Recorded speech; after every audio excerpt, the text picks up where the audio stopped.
Assalamualaikum warahmatullahi wabarakatuh. Oke teman-teman, di sini kita akan belajar tentang adaptasi tumbuhan. Oke teman-teman, kita langsung saja ya di materi pertama.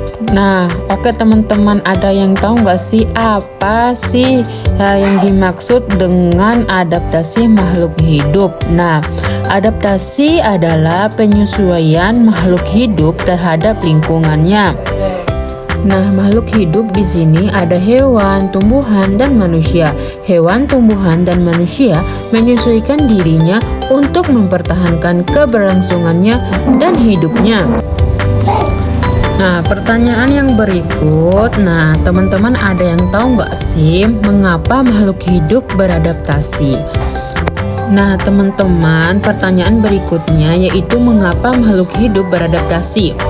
Nah, tujuan makhluk hidup beradaptasi adalah untuk melindungi diri dari musuh atau pemangsanya, dan untuk memperoleh makanan, dan untuk bertahan hidup. Nah, oke adik-adik, barusan adik-adik sudah mengetahui pengertian dan tujuan dari adaptasi. Nah, lalu apa itu adaptasi tumbuhan? Nah, jawabannya sama saja adik-adik. Lalu adaptasi tumbuhan adalah penyesuaian diri tumbuhan terhadap lingkungannya. Begitupun sebaliknya, misalnya adaptasi hewan berarti penyesuaiannya hewan terhadap lingkungannya. Nah, lalu tujuan dari adaptasi tumbuhan. Nah, agar tumbuhan bisa mendapatkan makanan, menyesuaikan diri dengan lingkungan, menjaga kelangsungan hidup, dan menjaga spesiesnya. Nah, adik-adik, adaptasi tumbuhan terbagi menjadi 3 kategori, yaitu ada morfologi, fisiologi, dan tingkah laku. Nah, adaptasi ini ada menghasilkan ciri-ciri fisik, fisiologi, juga kebiasaan khusus pada tumbuhan untuk bertahan dalam lingkungan tertentu, sehingga lingkungan hidup atau habitat yang berbeda akan ditinggali oleh tumbuhan dengan ciri berbeda pula. Oke adik-adik, kita bahas satu persatu dari adaptasi tumbuhan ini ya. Nah, adapun yang pertama itu adaptasi morfologi tumbuhan. Adaptasi morfologi merupakan cara makhluk hidup dengan menyesuaikan bentuk tubuh terhadap lingkungannya dengan tujuan untuk bertahan hidup, atau bisa juga diartikan sebagai cara penyesuaiannya bentuk tubuh dan alat-alat tubuh organisme terhadap lingkungannya. Adaptasi jenis ini cukup mudah untuk diamati karena terjadi hanya pada bagian luar tubuh makhluk hidup saja. Adapun selanjutnya adik-adik, adaptasi morfologi tumbuhan terbagi menjadi beberapa. Yang pertama itu ada xerofit, merupakan bentuk adaptasi tumbuhan di lingkungan kering dan kekurangan air.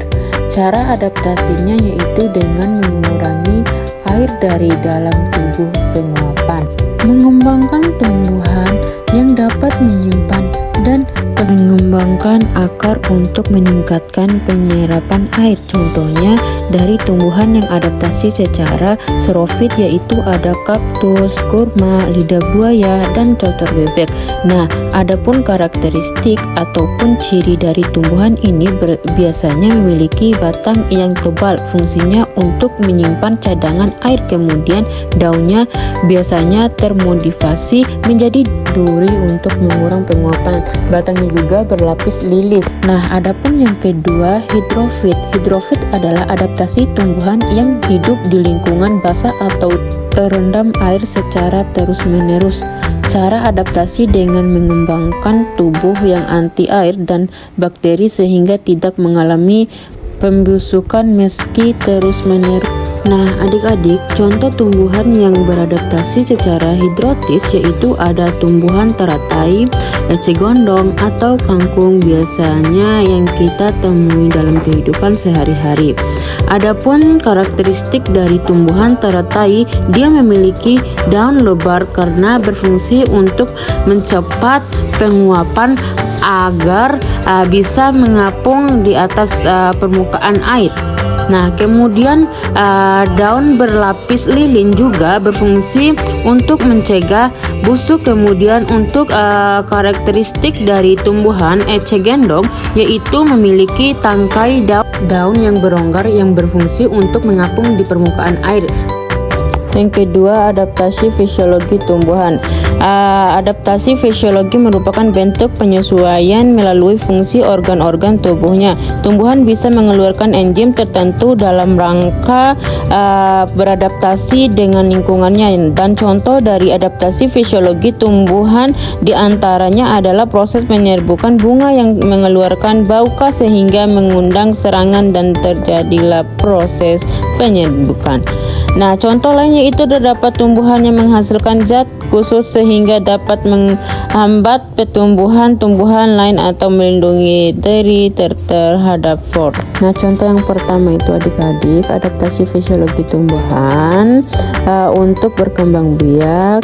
Bunga Rafflesia mengeluarkan bau busuk untuk menarik perhatian serangga yang hingga dapat membantu penyerbukaannya.